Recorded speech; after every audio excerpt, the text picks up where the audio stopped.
My name is Elias Thorne, and my world was once built on the delicate dance of gears and springs, on the quiet whisper of time passing. I was a watchmaker, you see, not the kind who simply replaces batteries, but an artisan who breathed life back into antique timepieces, polishing away the dust of centuries to reveal the intricate beauty beneath. My hands knew the secrets of tiny screws and jewels, the subtle tension of a mainspring. I lived in a small, weathered house in Fairhaven, Massachusetts, the salty air always present, mingling with the scent of fine oils and aged wood in my workshop. It wasn't a grand life, but it was a life of purpose, of quiet fulfillment. I inherited the trade from my grandfather, along with his collection of rare horology books, some filled with faded sketches and handwritten notes that felt like whispers from the past. I felt a deep connection to history, to the craftsmanship that endured, and I poured my soul into every tick-tock I restored. My life, though modest, was intricately wound, just like the mechanisms I adored. Then Marcus arrived, a whirlwind of charm and ambition. He was a childhood friend, practically a brother, who'd returned to Fairhaven after years away, full of grand ideas. He spoke of a joint venture, a dream project to restore the magnificent clock tower that stood sentinel over our sleepy coastal town, a true landmark of our shared heritage. He painted a future of success, of bringing new life to our community, and I, ever trusting, bought into his vision hook, line, and sinker. I liquidated my most prized possession, my grandfather's irreplaceable collection of bespoke watches, each one a family heirloom, to fund our new company. I poured every penny of my inheritance, every last cent of my life savings into Marcus's hands. We were going to make history, he promised. Instead, he made off with everything. One morning, Marcus was simply gone. No note, no explanation, just an empty office and a bank account bled dry. The clock tower stood half-restored, a gaping wound in the town's skyline, a mocking monument to my foolish trust. I was left with nothing but crippling debt, a foreclosed workshop, and the chilling emptiness of betrayal. My perfectly ordered world shattered, reduced to scattered gears and broken springs. The problem was not just financial ruin, but a deeper, more agonizing wound, the theft of my past, my future, and my very identity.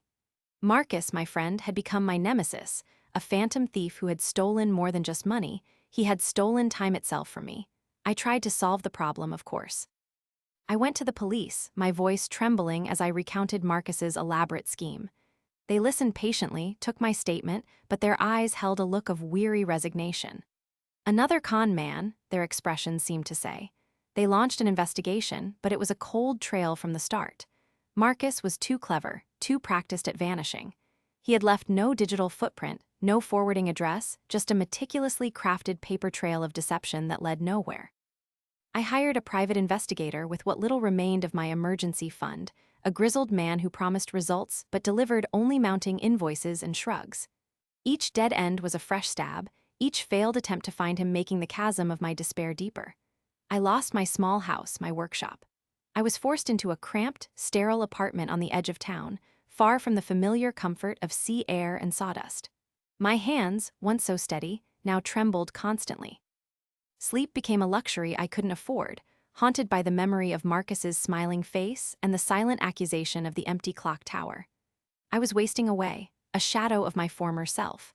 My very being felt unmoored, disconnected from the steady flow of time I once so intimately understood.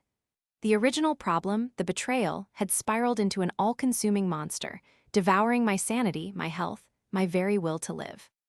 One rain-lashed night, while rummaging through the few boxes I still possessed, I found it, my grandfather's oldest horology book. It was leather-bound, its pages brittle, smelling of dust and forgotten things. I hoped for some solace, some forgotten technique to distract me. But as I flipped through its familiar diagrams of escapements and balance wheels, I noticed something new, something I had never seen before. Tucked into a false bottom, sealed with beeswax, was a series of strange, cryptic entries, written in a cramped, archaic script I barely recognized as my grandfather's. They spoke not of mechanical restoration, but of temporal anchors and echoes of deceit. They described how to bind a betrayer's perception of time, to make them forever walk in the shadow of their theft. It detailed rituals involving intricate carvings, specific metallic alloys, and precise timings related to the moon and the turning tides. My initial reaction was dismissive. This was madness, some old superstition. But desperation is a potent alchemist, transforming reason into belief. I started experimenting, secretly at first, in the dead of night, using my last remaining tools, scraps of silver I'd saved, and my obsessive, now frantic focus. I crafted a tiny, unnerving device, a kind of countercharm, following the instructions with a disturbing reverence. Clocks in my apartment started behaving erratically, stopping and restarting, their hands jerking backward. Shadows seemed to stretch and writhe in my peripheral vision, and sometimes I heard whispers, fragmented conversations that were not there. I told myself it was stress, lack of sleep, the creeping tendrils of madness. Then came the letter. It was anonymous, but the taunting tone, the specific details of Marcus's new, opulent life somewhere far away left no doubt. He was thriving, flaunting his ill-gotten gains, likely gloating over my ruin. This was my absolute lowest point. All hope vanished, replaced by a cold, burning rage. The last vestiges of my sanity crumbled. I stopped denying the book's power. I was no longer seeking understanding. I was seeking justice, a vengeance that would transcend physical harm. I would make Marcus feel the distortion of stolen time. With feverish hands, I finished the final piece of the device. It was a miniature clockwork heart, pulsating faintly with an unseen energy, no bigger than my thumb. With a needle-thin engraving tool, I painstakingly inscribed Marcus's full name onto its silver casing. As the final letter was carved, the air in my cramped apartment turned frigid, the shadows deepening into impenetrable pools. I felt a sinister energy coalesce, a promise of something terrible, beautiful, and utterly final. The night of the final ritual was a tempest. Rain lashed against my windows, and the wind howled like a banshee mourning the dead.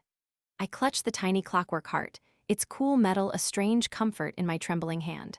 I made my way to the base of the old clock tower, the very place Marcus and I had stood when we first dreamed our shared future, a spot imbued with so much lost hope.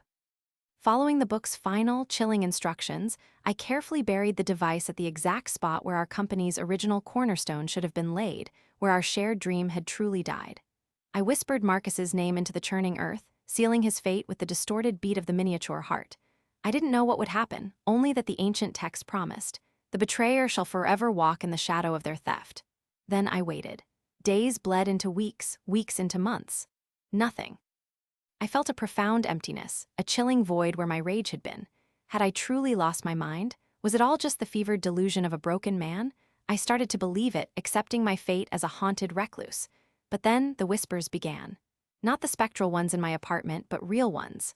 Fragments on local news channels, hushed internet rumors. A prominent new real estate developer, a man named Marcus Thorne, was experiencing bizarre psychological issues. He was reportedly disoriented, often lost in his own palatial home, seeing ghosts of minutes and hearing non-existent clocks ticking backward in his head. His staff spoke of his inability to manage time, of him forgetting appointments moments after making them, of him repeating questions he had just asked. He couldn't tell the difference between yesterday and last year, trapped in a bewildering loop where past betrayals and present confusions merged into a single, agonizing blur. His empire, built on shifting sands, was crumbling. He was financially ruined, his business collapsing as he could no longer make decisions or understand the passage of a single day.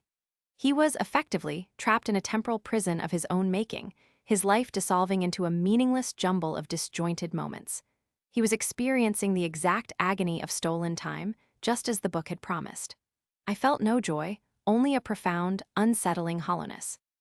My revenge was complete, but it was cold, unsettling, a victory that tasted of ash. By a strange, indirect chain of events related to Marcus's mental collapse and the resulting market chaos, my old workshop, neglected and abandoned, eventually came back into my possession through a convoluted legal process. I returned to my craft, to the smell of oil and wood, but the joy was gone. I could feel the weight of what I had done, a lingering chill that never quite left me.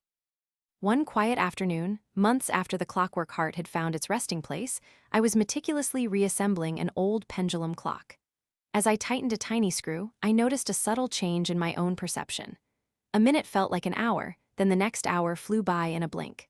I paused, my hands hovering over the delicate mechanism, a cold dread creeping up my spine. Had I just worked on this escapement, or was that yesterday? A fleeting moment of disorientation, a jolt of confusion. The clockwork heart I had created, meant to bind Marcus, beat with an unsettling rhythm somewhere beneath the earth, But its echoes, I realized, were now intertwined with my own sense of time. I had exacted my revenge, but the ritual, it seemed, had left a faint, disturbing mark on me as well. I was forever bound to the distorted flow of time, a constant, quiet reminder that some wounds never truly heal, they just shift their focus. And playing with the mechanisms of existence has consequences that echo long after the final tick.